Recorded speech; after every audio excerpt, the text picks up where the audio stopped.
En nombre de Combat Anti-Semitism Movement, en sus siglas en inglés CAM, les damos una cálida bienvenida al cuarto foro latinoamericano contra el antisemitismo.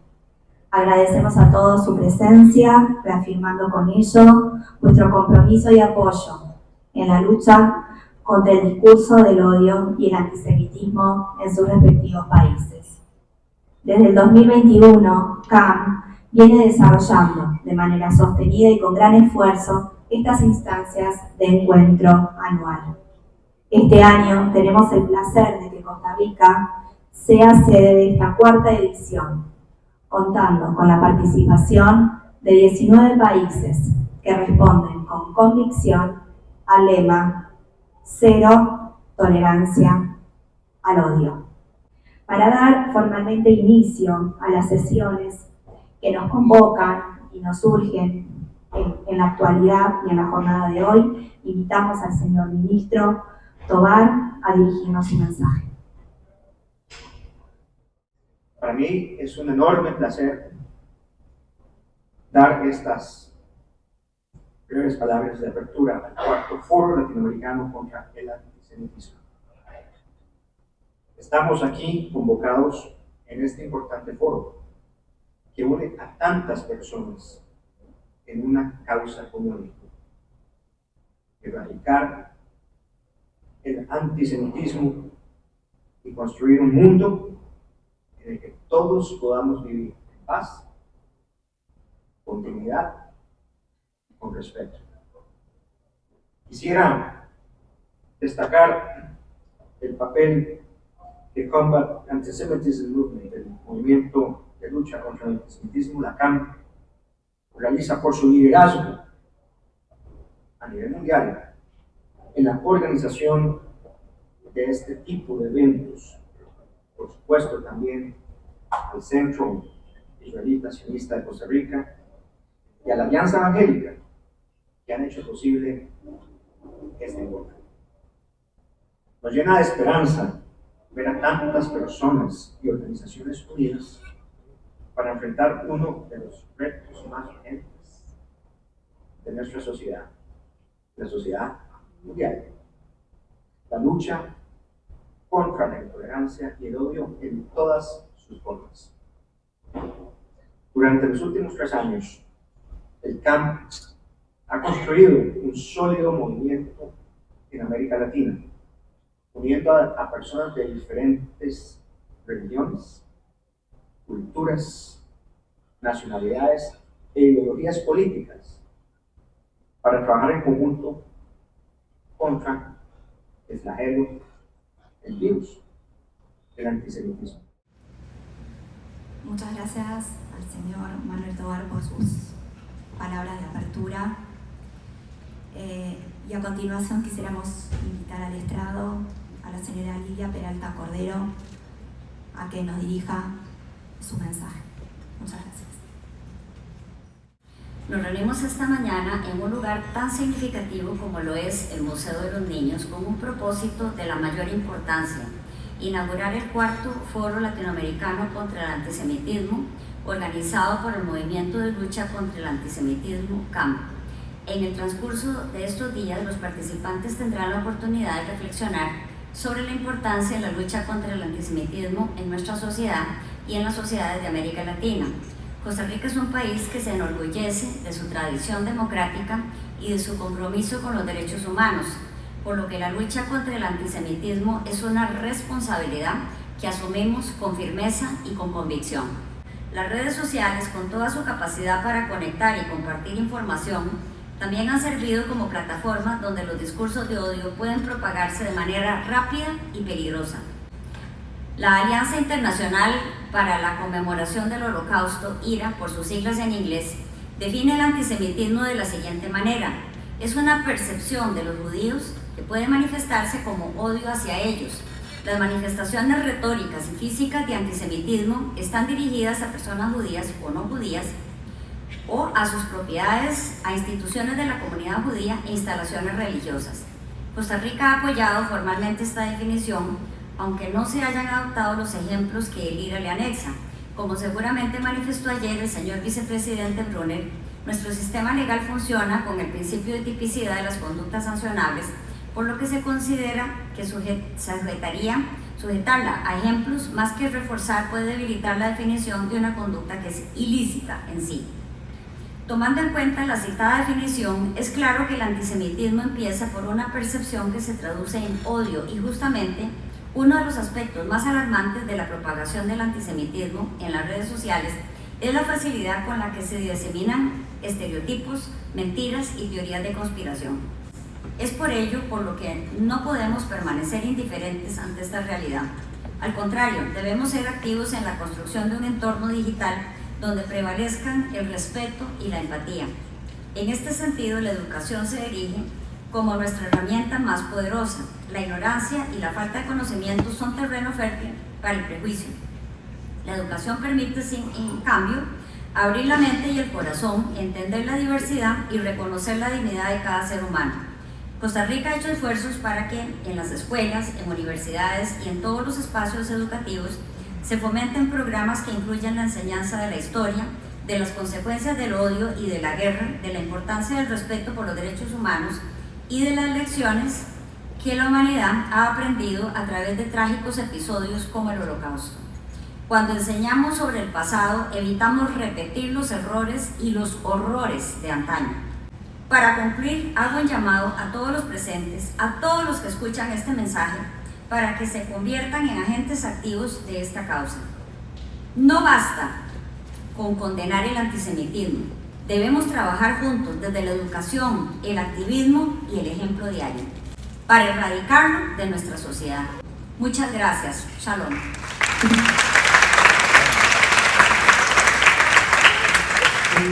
A ver, Costa Rica es hoy uno de los países líderes en el mundo en la investigación y la acción contra los discursos de odio. Desde el año 2018, justamente a partir de una elección nacional, empezaron a saltar ciertas señales de alarma que desde Naciones Unidas, junto al Estado costarricense, la sociedad civil, el sector privado y diversas organizaciones, empezamos a prestarle atención. Desde entonces, con nuestro primer estudio, nuestra primera investigación en el año 2021, hemos realizado ya 8 investigaciones sobre la situación y los impactos de los discursos de odio en el país. Ningún otro país del mundo ha tenido estos avances ni ha generado estas investigaciones de manera constante y periódica sobre estos discursos de odio. Y vengo a contarles hoy en primer lugar, hemos observado desde el año 2021 una tendencia creciente de los discursos de odio. Sin embargo, para el último año observamos una desaceleración. Crecieron, sí, pero a un ritmo mucho menor de años previos. En segundo lugar, estamos observando que hay menos emisores. Una caída significativa en la cantidad de personas que están emitiendo discursos de odio. Sin embargo, estas personas se están volviendo mucho más violentas en estos entornos digitales. ¿Quiénes son los emisores principales? Los hombres, principalmente. Y la participación de hombres en la emisión de discursos de odio ha venido creciendo también sistemáticamente. Lo vimos durante el último año. No todas las redes sociales se comportan igual. Hay redes sociales que son más seguras y hay otras donde hay mayor apertura y menos controles a la emisión de los discursos de odio. Es en el Valle Central de Costa Rica, es decir, acá en la parte central del país, donde se concentra más discursos de odio, y el conflicto en Medio Oriente ha sido un disparador y ha generado polarización y ha permitido la proliferación de ciertos discursos de odio en el país. Y también estamos observando que el fútbol en Costa Rica se está convirtiendo en un disparador de los discursos de odio y los discursos de discriminación. A ver, ¿qué entendemos por discursos de odio desde esta investigación? 3 características principales. ¿A qué tipo de mensajes, que pueden ser verbales, pueden ser escritos, pueden ser también imágenes, conductas, que usan lenguaje que es ofensivo contra una persona por su nacionalidad, por su etnia, por su orientación sexual, por su origen, pero también incitan al rechazo, incitan a la violencia, incitan a la agresión y además pueden generar destrucción del tejido social, de la vida democrática y de la oportunidad de generar diálogos constructivos y solidarios. ¿Qué dice la evidencia? Esta línea que ustedes ven arriba nos plantea el escenario en el año 2021. Encontramos 550,000 mensajes en redes sociales relacionados con discursos de odio, discriminación, y a partir de entonces hemos ido observando un crecimiento a tal punto que esta cifra que ustedes ven en color celeste, 1.7 millones, fue la que logramos registrar en el último año. Veamos el tema de los emisores. Desde el año 2021 notamos este crecimiento de personas, pero este año, este 2024, que es el círculo que ustedes ven en celeste, tuvimos una disminución del 64%, es decir, hubo una caída muy amplia de personas que están emitiendo discursos de odio. Uno hubiese esperado que los discursos de odio entonces bajaran, menos personas emitiendo discursos de odio sería una conclusión normal, pero nos encontramos todo lo contrario. La cantidad de discursos de odio aumentó. Esto significa que hay menos personas emitiendo discursos, pero que son mucho más violentas y son mucho más agresivos. Y nos hicimos la pregunta, ¿serán personas reales o serán bots automatizados? Entonces nos hicimos una investigación, encontramos, imagínense entonces, 20,000 mensajes en un año, significa cerca de 60 o 70 mensajes por día, ¿verdad? Entonces es una persona que está dedicada exclusivamente a eso, lo que nos hace entonces entender que hay toda una organización que está ligada a la producción de noticias falsas, de desinformación en la generación de este tipo de mensajes. Veamos lo que está pasando en el tema de Israel-Palestina. Encontramos cerca de 140,000 mensajes, discursos de odio relacionados con este tema. Lo que ha ocurrido en Israel no es una cuestión israelí, tiene que ver con la humanidad, tiene que ver con la libertad, con la tolerancia, con la civilización. No puedo estar en ningún otro lugar, Shai, por tanto no me lo preguntéis, estoy aquí porque este es mi lugar, es mi momento y es el momento de lanzar la voz.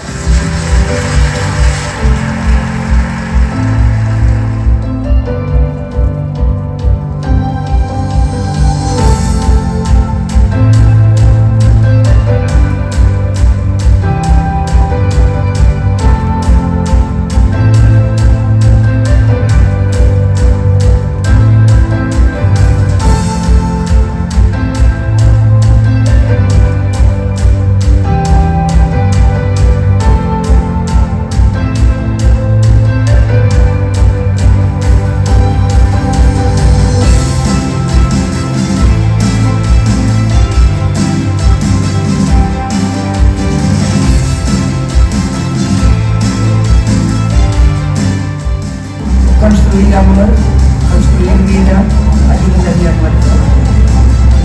No.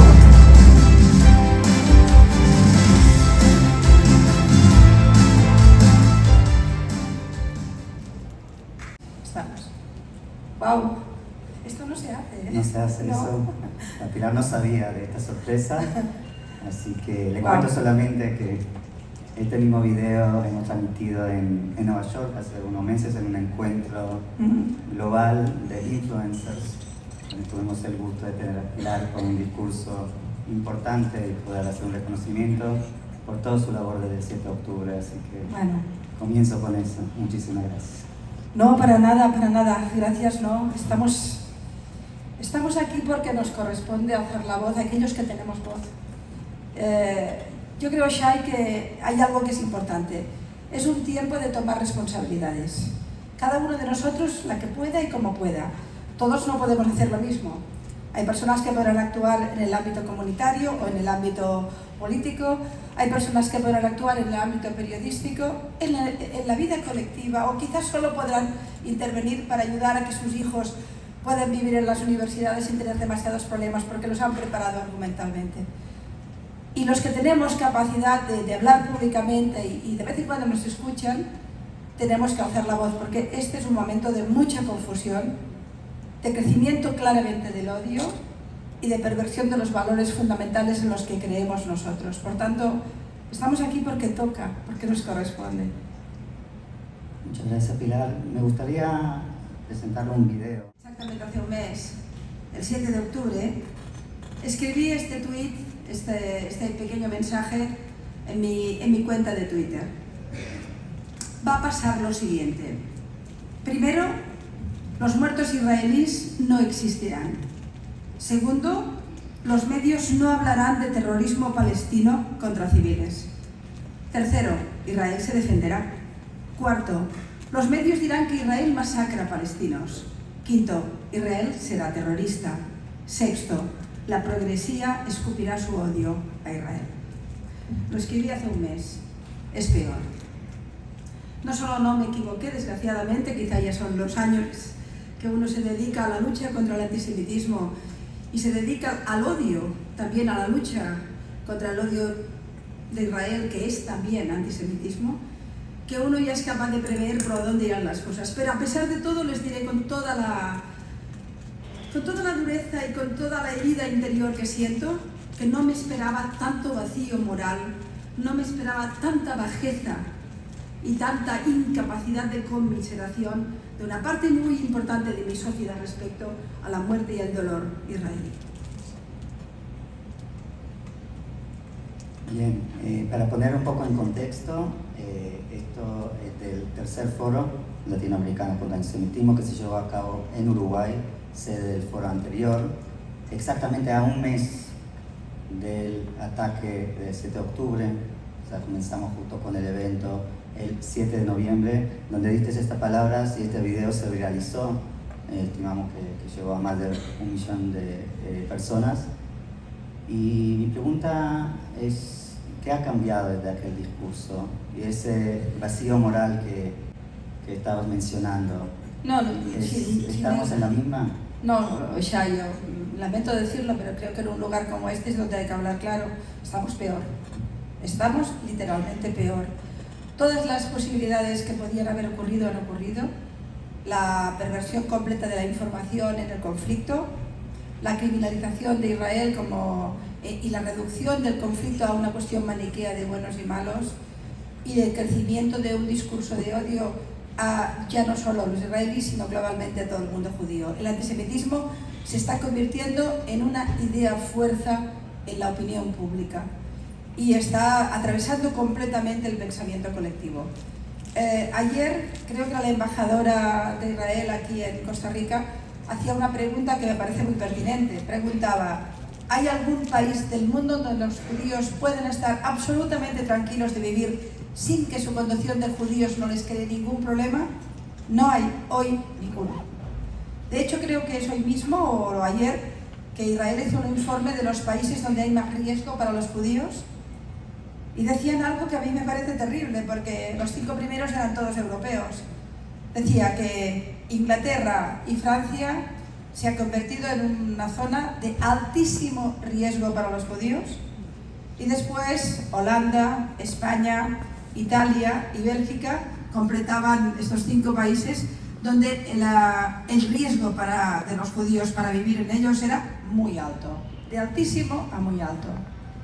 Y esto ha ocurrido, viene ocurriendo desde hace mucho tiempo. Esto va creciendo, es creciendo.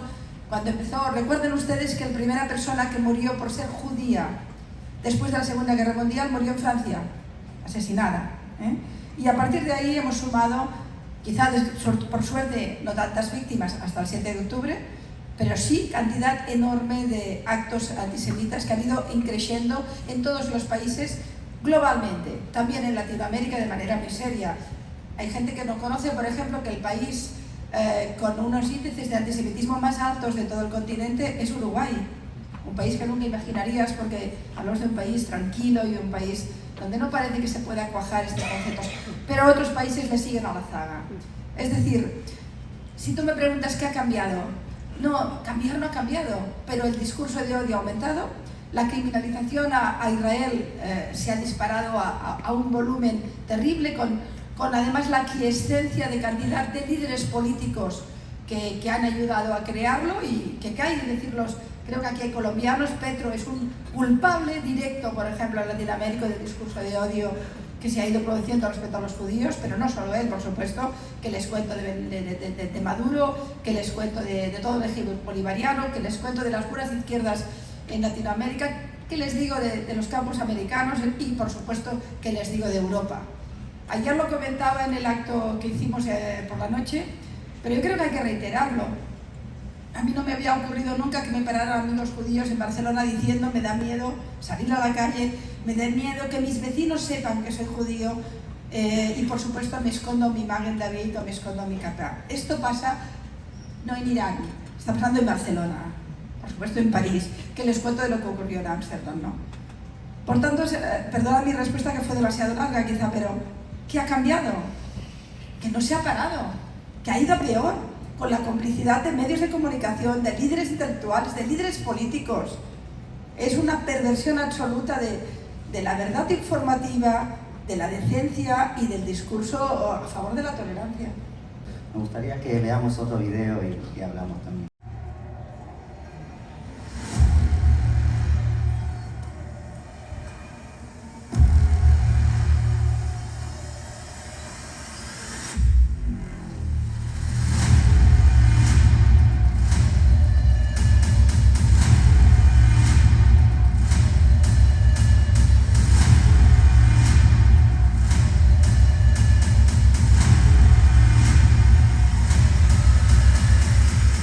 Solució és la destrucció de l'estat sionista d'Israel. Les explicaré lo que pasó en este vídeo, ya que Shai lo ha enseñado, porque creo que les puede ayudar. Yo estaba dando una conferencia sobre... habría un curso universitario, era algo muy sencillo, empezaba un curso universitario y siempre haces un discurso, haces una especie de carta magna para el inicio. Y vinieron estos jóvenes con un bidón de pintura roja y me la tiraron porque yo defiendo a Israel. La gente se asustó mucho, eran unas 500 personas las que había en la sala y todo el mundo se me acercaron y me dijeron cerramos el acto, lo desconvocamos, váyanse a casa, estén tranquilos. Y yo me negué y les dije que nadie se mueva. He venido a dar un discurso y nadie va a impedir que yo voy a dar un discurso. Permítame un momento, me fui al lavabo, me limpié la cara porque tenía pintura en los ojos, me dejaron un suéter para cambiarme y di mi discurso.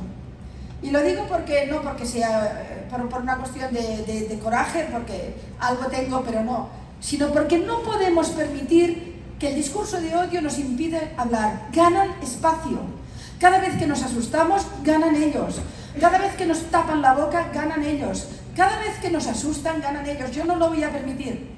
Tengo hijos, tengo nietos, no voy a permitir que en mi sociedad, esto era en mi país, que es una sociedad democrática, a mí que soy una demócrata y que pongo argumentos sobre la mesa que pueden ser combatidos con la palabra, no me voy a permitir que los fascistas de cualquier signo me impidan hablar. Les animo a tener ese punto de dignidad, no es valentía, es dignidad. Porque si callamos, si yo me hubiera ido ese día y no hubiera dado la conferencia, habrían ganado ellos. Y ese día gané yo, con pintura roja, pero gané. Y hay que defender.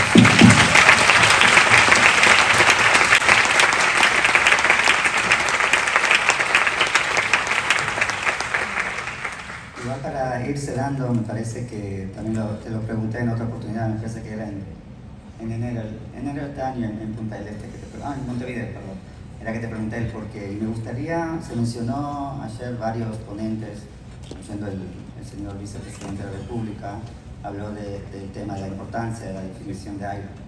Y la definición de AIRA, para aquellos que no conocen, voy a leerla porque es cortita, y hay un punto ahí muy importante que me parece que vale la pena que Pilar pueda comentar. El antisemitismo es una cierta percepción de los judíos que puede expresarse como el odio a los judíos.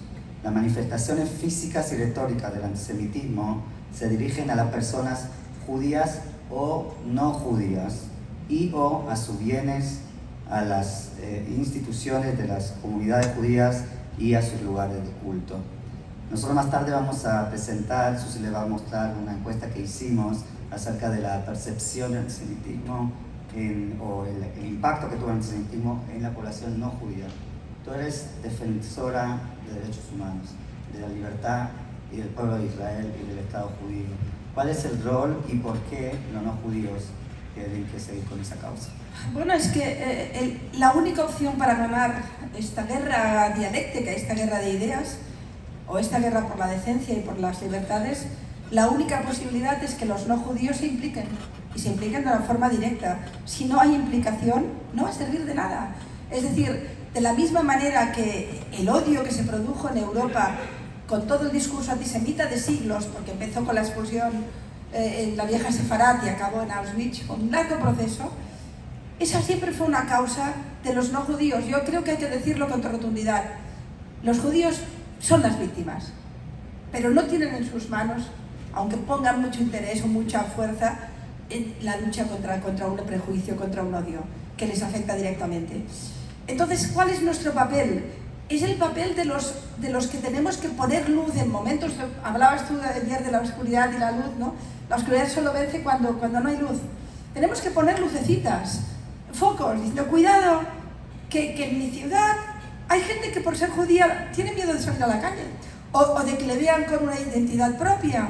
Cuidado, que esto nos está diciendo que Barcelona se ha vuelto una ciudad hostil, que Madrid se ha vuelto una ciudad hostil, que Harvard se ha vuelto una universidad hostil. ¿Esto qué nos está diciendo? ¿Que hay un problema con los judíos? No, que al haber un problema con los judíos lo que hay es un problema con la democracia. Por tanto, la definición en este sentido de Aira es exacta. Es decir, son los no judíos aquellos que tienen que percibir que hay un problema muy serio con los valores fundamentales, que hay un problema muy serio con las democracias liberales en las que estamos asentados y con la Carta de Derechos Humanos. Y que el discurso de odio a los judíos es una escuela de aprendizaje del odio, pero cuando aprendes a odiar, y aprendes a banalizar el odio, y a banalizar el terrorismo, y a banalizar las agresiones. ¿Qué hemos leído estos días con el pogrom que ha habido en Ámsterdam? Bueno, es que ellos se lo buscaron. ¿Tienen la culpa? Cuando un judío muere, siempre es porque pasó algo, nunca es asesinado. Es decir, yo lo veo cuando leo El País. ¿Cuántos judíos muertos? No, oigan, los asesinaron. Ponga usted el término. En cambio, si no son judíos, siempre son asesinados. Los judíos se mueren de la gripe. Es decir, y el 7 de octubre ha habido toda una elaboración, yo creo que sistemática, de discurso de culpabilización de Israel de su propia muerte. Y esto nos ha pasado siempre. Al final, bueno, en Ámsterdam, ¿por qué fueron? ¿Por qué eran hinchas? ¿Por qué enseñaron banderas? Porque estaban en Holanda, que es una democracia. ¿Cómo no iban a enseñar sus banderas? ¿Y qué pasa? ¿Qué hay de malo en eso? ¿Puedes enseñar la bandera de Irán y no la de Israel? ¿Estamos en este punto? Entonces tenemos un problema muy grande en Europa, tenemos un problema muy grande en Estados Unidos, tenemos un problema muy grande. ¿Por qué hemos venido hoy aquí custodiados por la policía? ¿Pasaría en cualquier otro foro, en cualquier otro congreso? Si aquí no hubiera muchos judíos, ¿habríamos venido con la policía? Y gracias, evidentemente, al gobierno de Costa Rica que nos ha prevalecido en nuestra seguridad. ¿Pero por qué? Porque en Barcelona solo las sinagogas tienen protección policial. No la tienen las mezquitas, no la tienen las iglesias católicas. ¿Y esto no nos dice algo? ¿No nos dice que tenemos un problema muy serio en las democracias?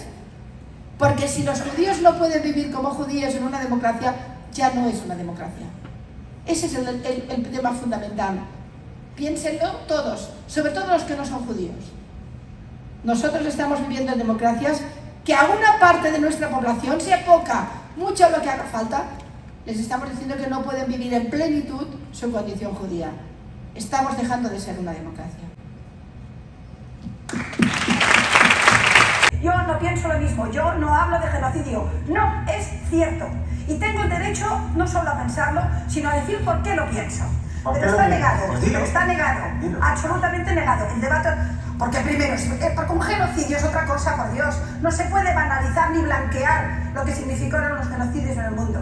Si cada vez que tenemos un conflicto armado hablamos de genocidio, ¿qué hacemos?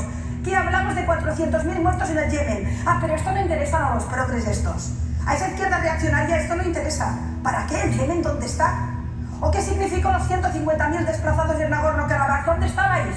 ¿O los miles de mujeres muertas en el Irán? ¿Dónde estaban todos estos? ¿Pedían el boicot a algo? No, Israel. Estos tipos solo se mueven si el malo es americano o israelí.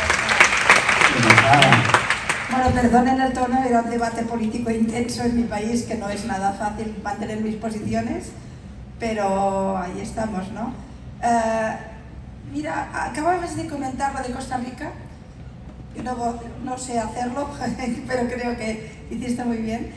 Pero uno se puede preguntar, un país tan tranquilo, que nunca creó ningún conflicto, hablamos de un país realmente en este sentido modélico, ¿cómo puede presentar en el substrato unos índices tan elevados de antisemitismo?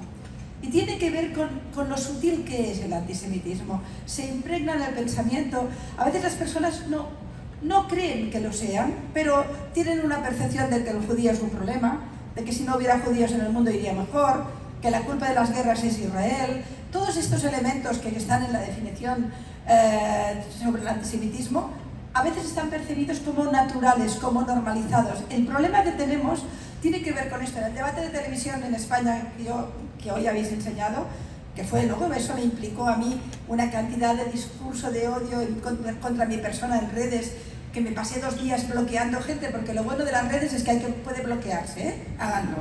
Funciona muy bien, ¿sabes? Te da un placer enorme.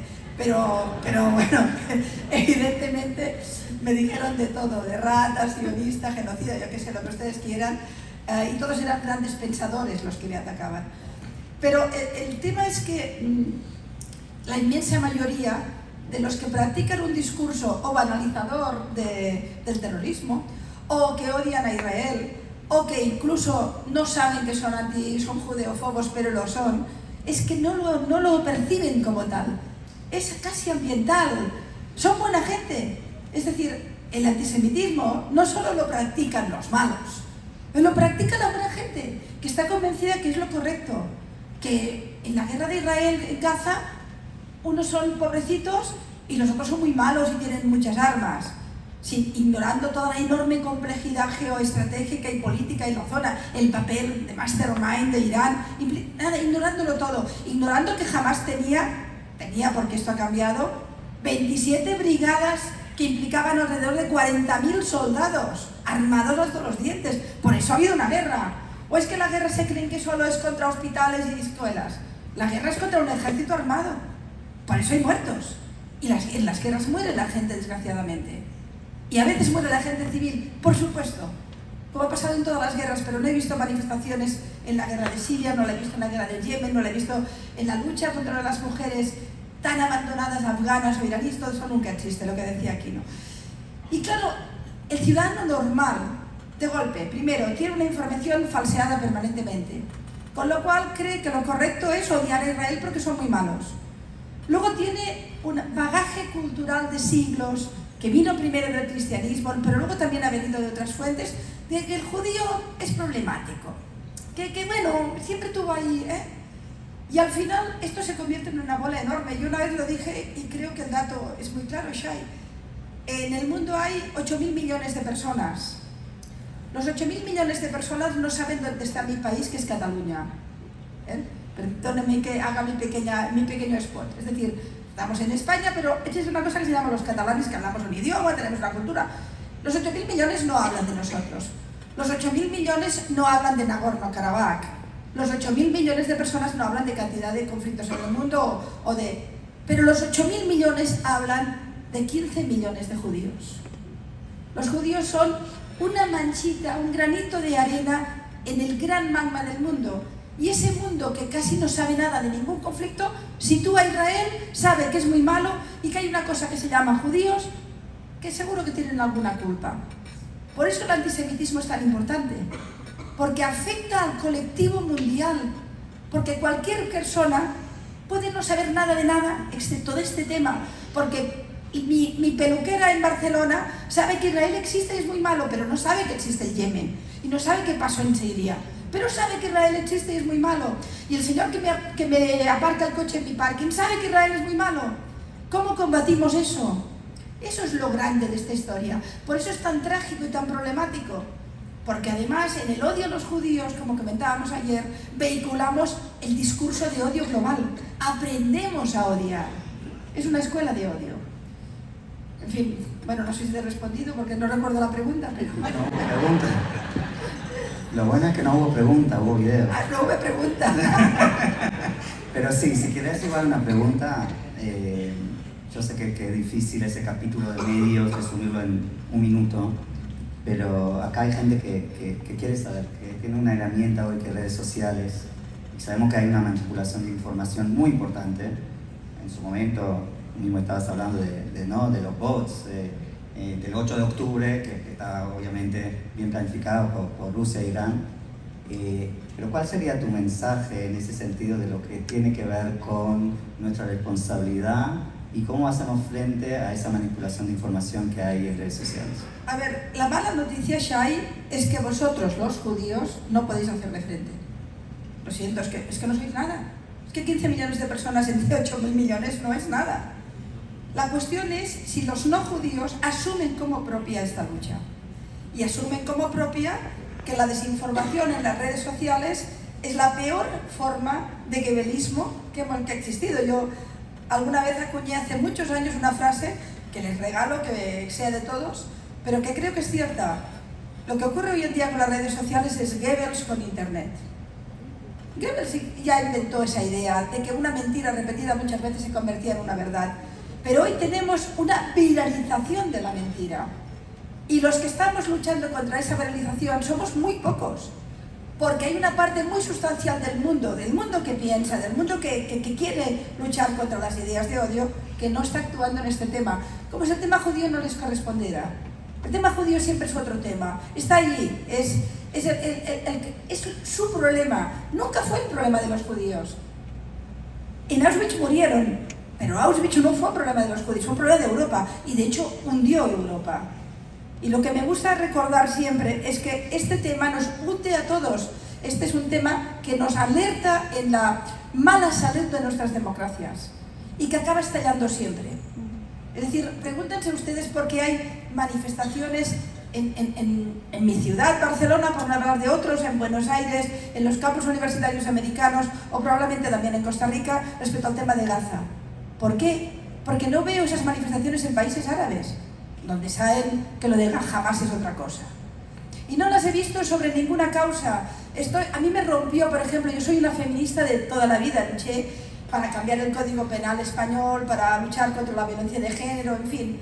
Nunca había imaginado, Shai, nunca, que en mi vida, en mi momento de vida, viviría una viralización tan brutal de una violación masiva de mujeres, como la que vivimos el 7 de octubre.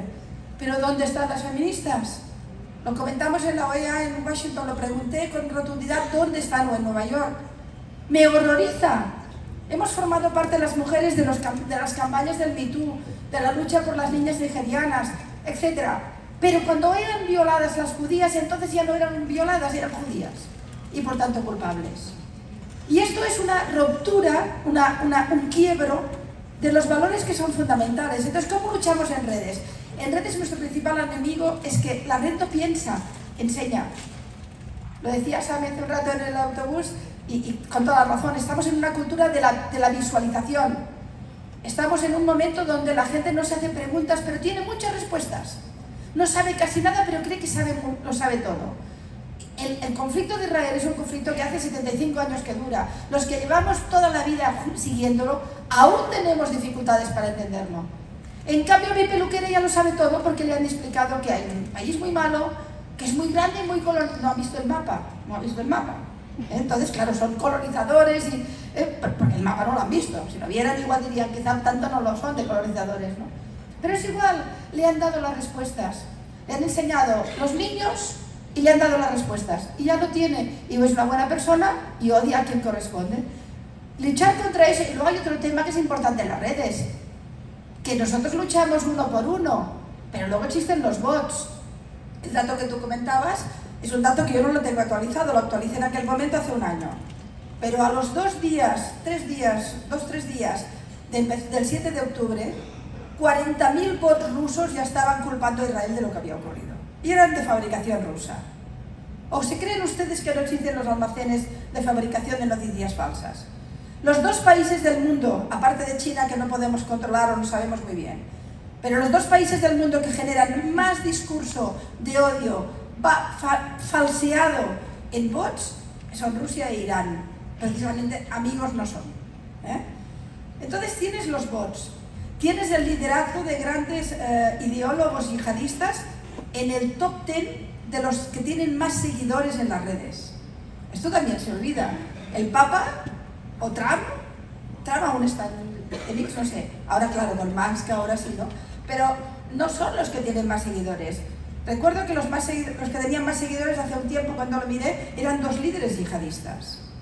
Es decir, que tienen el poder económico, tienen la demografía a favor, tienen la visualización, tienen los bots. ¿Y nosotros qué tenemos? La verdad. Tenemos la verdad. Quizá por eso tenemos que persistir en la verdad, pero es un momento donde quien está ganando es la mentira.